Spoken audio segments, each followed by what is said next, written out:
Busy একবারে ছোট। ওয়ালাইকুম সালাম ভাই, কেমন আছেন? আলহামদুলিল্লাহ। কি লেসু আনছেন দাদা? লিচু একবারে অরিজিনাল দিনাজপুরের লিচু এটা। দিনাজপুরে লেসু একবারে বিচি ছোট একবারে খাই দেখেন একটা লন ভাই। এটা হলো ফ্রি খাওয়াইতেছে ভাই।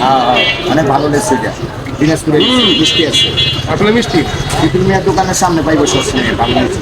এটা টিটুর দোকানের সামনে রাজশাহী লেসু যারা খাইতে চান তাহলে ফুলচান ভাইয়ের কাছে চলে আসবেন। একেবারে খুবই মিষ্টি, অনেক ভালো লিচু, অনেক মিষ্টি বিজি একবারে ছোট। কিছুটা অনেক ছোট হয়েছে। দামটা কই দেন যেতে মানুষ? কত? দাম সস্তা ওই 450 টাকা ভালো। 450 টাকা। হ্যাঁ লেসু রাজশাহী লেসু 450 টাকা, একেবারে দাম কম। সীমিত লাভে বিক্রি করতে পাইকারি রেটে পাইকারি রেটে। উনি পাইকারি রেটে বিক্রি করে। যারা যারা খাইবেন রাজশাহী লেসু তাহলে ফুলচান ভাইয়ের দোকানের সামনে চলে আসবেন। এই টিটুর দোকানের সামনে একেবারে রাজশাহী লেসু 1 নম্বর লেসু খাইবেন। খুব ভালো মানের লেসু এবং বিচি ছোট। বিচিটা দেখছেন অনেক ছোট বিচি, অনেক মজা। তো সবাই চলে আসবেন আর এই ফুলচান ভাইয়ের লেসু